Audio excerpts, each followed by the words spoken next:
নমস্কাৰ আশা কৰো আপোনালোক সকলো ভালে আছে আদা কলা নিমখ আৰু সৈন্ধৱ লৱণ এই তিনিওটাৰে ইমানেই ঔষধি গুণ আছে যে বহুতো আয়ুৰ্বেদিক ঔষধত এই তিনিওটাকে উপকৰণ হিচাপে ব্যৱহাৰ কৰা হয় আজিৰ ভিডিঅ'টো তিনিওটাৰে কিছুমান বিশেষ ঔষধি গুণ আৰু ঘৰুৱা দিহাৰ কথা আপোনালোকক জনাম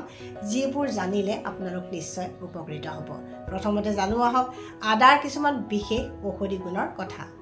প্ৰথম বিশেষ ঔষধি গুণটোৰ কথা সকলোৱে জানে হেতু হৈছে আমাৰ ডাইজেষ্টিভ সিস্টেম বা পাচন তন্ত্ৰৰ বাবে আদা হৈছে এবিধ উৎকৃষ্ট ঔষধি আয়ুৰ্বেদ শাস্ত্ৰৰ মতে আদা হৈছে এবিধ দীপনীয় ঔষধি অৰ্থাৎ আদা খালে আমাৰ ভোক বাঢ়ে গতিকে যাৰ আভোক অৰুচি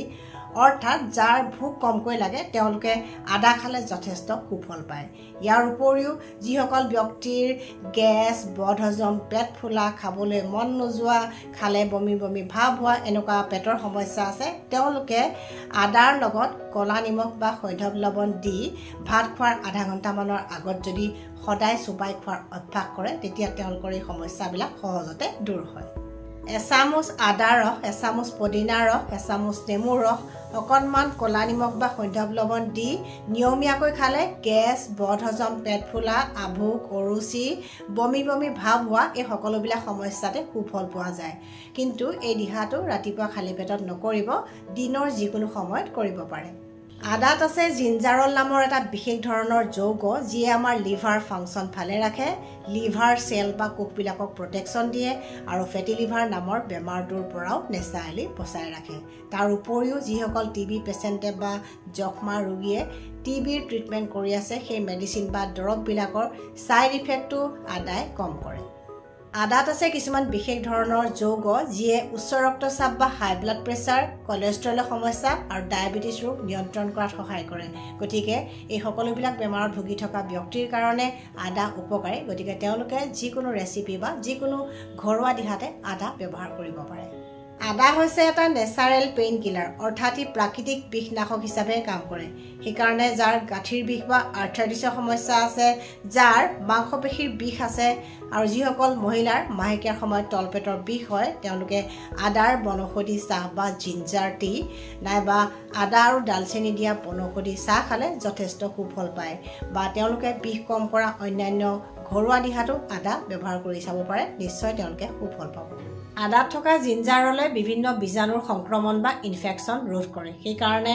দাঁত আৰু দাঁতৰ আলু বা গামছৰ যদি কিবা ইনফেকশ্যন হয় তেতিয়া বিভিন্ন ঘৰুৱা দিহাত আদা ব্যৱহাৰ কৰিলে যথেষ্ট সুফল পোৱা যায় আদাত আছে কিছুমান বিশেষ ধৰণৰ এণ্টিঅক্সিডেণ্ট যিয়ে আমাৰ মগজুৰ কাৰ্যক্ষমতা বৃদ্ধি কৰে শেহতীয়া কিছুমান গৱেষণাৰ তথ্যৰ মতে আদাই এলজেমাৰ নামৰ বেমাৰটো নেচাৰেলি প্ৰিভেণ্ট কৰে বা প্ৰতিৰোধ কৰিব পাৰে আদাৰ এটা উৎকৃষ্ট গুণ হৈছে যে ই আমাৰ দেহত জমা হোৱা টক্সিনছ বা অলাগতিয়াল বৰ্জিত পদাৰ্থবোৰ দেহৰ পৰা উলিয়াই দি শৰীৰটো প্ৰাকৃতিকভাৱে শোধন কৰে বা বডি ডিটক্স কৰে আজিকালি মানুহে বডি ডিটক্স কৰিবলৈ নানা ধৰণৰ ডিটক্স ড্ৰিংকৰ সহায় লয় তেনেকুৱা ধৰণৰ ডিটক্স ড্ৰিংকবিলাকৰ ৰেচিপিবিলাকত আদাই প্ৰায়ে ব্যৱহাৰ কৰা দেখা যায় গতিকে আদা খালে আমাৰ দেহটো প্ৰাকৃতিকভাৱে শোধন হয় শ্বাস প্ৰশ্বাস তন্ত্ৰৰ বিভিন্ন ৰোগত আদা যে বিশেষভাৱে উপকাৰী সেই কথাটো আমি সকলোৱে জানো সেইকাৰণে চৰ্দি কাহ জ্বৰ ভাইৰেল বা শ্বাস প্ৰশ্বাস তন্ত্ৰৰ বিভিন্ন ৰোগত আমি আদা প্ৰায়ে ঘৰুৱা দিহাত ব্যৱহাৰ কৰি থাকোঁ কেতিয়াবা আদাৰ লগত তুলসী পাতৰ ৰস কেতিয়াবা শেৱালি ফুলৰ পাতৰ ৰস কেতিয়াবা বগা বাহেক বা তিতা বাহেক ফুলৰ পাতৰ ৰস বা কেতিয়াবা জষ্টি মধু পিপলি এনেকৈ বিভিন্ন বনৌষধি যোগ কৰি আমি ধুনীয়া ধুনীয়া ঘৰুৱা দিহাত আদা প্ৰায় ব্যৱহাৰ কৰি থাকোঁ আৰু যথেষ্ট ভাল ৰিজাল্ট লাভ কৰোঁ আৰু বহুতো আয়ুৰ্বেদিক শাস্ত্ৰীয় ঔষধ বা পেটেণ্ট ঔষধতো আদা উপকৰণ হিচাপে ব্যৱহাৰ কৰা হয় আৰু সেই ঔষধবিলাক যদি আমি আয়ুৰ্বেদিক চিকিৎসকৰ পৰামৰ্শ মতে সঠিকভাৱে গ্ৰহণ কৰোঁ তেতিয়া শ্বাস প্ৰশ্বাস তন্ত্ৰৰ প্ৰায় সকলোবিলাক ৰোগতেই সুফল পোৱা যায় ট্ৰিকোটো হৈছে এনেকুৱা এবিধ আয়ুৰ্বেদিক শাস্ত্ৰীয় ঔষধ বা এনেকুৱা প্ৰিপেৰেশ্যন য'ত সম পৰিমাণৰ আদা সম পৰিমাণৰ পিপলি আৰু সম পৰিমাণৰ জালুকৰ গুড়ি থাকে আৰু এই ট্ৰিকোটো বহু ৰোগৰ ঔষধ নিমখ বেছি খালে উচ্চ ৰক্তচাপ বা হাই ব্লাড প্ৰেছাৰ হ'ব পাৰে বুলি আমি সকলোৱে ভয় কৰোঁ কিন্তু এজন সুস্থ ব্যক্তিক এক নিৰ্দিষ্ট পৰিমাণৰ নিমখ সদায় দৰকাৰ হয় নিমখ বহুত ধৰণৰ আছে কিন্তু সকলো ধৰণৰ নিমখৰ ভিতৰত কলা নিমখ আৰু সৈন্ধৱ লৱণৰ কিছুমান বিশেষ ঔষধি গুণ আছে যাৰ কাৰণে আয়ুৰ্বেদিক চিকিৎসা পদ্ধতিত বহু ৰোগৰ চিকিৎসাত এই দুইবিধ নিমখ ঔষধ হিচাপে ব্যৱহাৰ কৰা হয় এতিয়া জানো আহক কলা নিমখ আৰু সৈন্ধৱ লৱণৰ কি কি বিশেষ ঔষধি গুণ আছে পেটৰ প্ৰায় সকলোবিলাক সমস্যাতে কলা নিমখ আৰু সৈন্ধৱ লৱণ ঔষধৰ দৰে ব্যৱহাৰ কৰিব পাৰি কাৰণ এই দুইবিধ নিমখে আমাৰ হজমি শক্তি ভাল কৰে অৰ্থাৎ আমি খোৱা খাদ্যবোৰ ভালদৰে হজম হোৱাত সহায় কৰে লিভাৰ ফাংচন ভালে ৰাখে আৰু পেটৰ বহুতো সমস্যা অতি সহজতে উপশম কৰে গেছ এচিডিটি বদহজম ডিসেন্ট্ৰি ডায়েৰিয়া কলাইটিছ ইৰিটেবল বাৱেল সিনড্ৰম যাৰ এনেকুৱা অসুখ আছে তেওঁলোকে আদাৰ লগত নাইবা পদিনাৰ লগত অকণমান কলা নিমখ বা সৈন্ধৱ লৱণ দি নিয়মীয়াকৈ খোৱাৰ অভ্যাস কৰিলে তেওঁলোকৰ লক্ষণবিলাক বহুতখিনি কমি থাকে আৰু বহুতো ঘৰুৱা দিহাত তেওঁলোকে সৈন্ধৱ লৱণ আৰু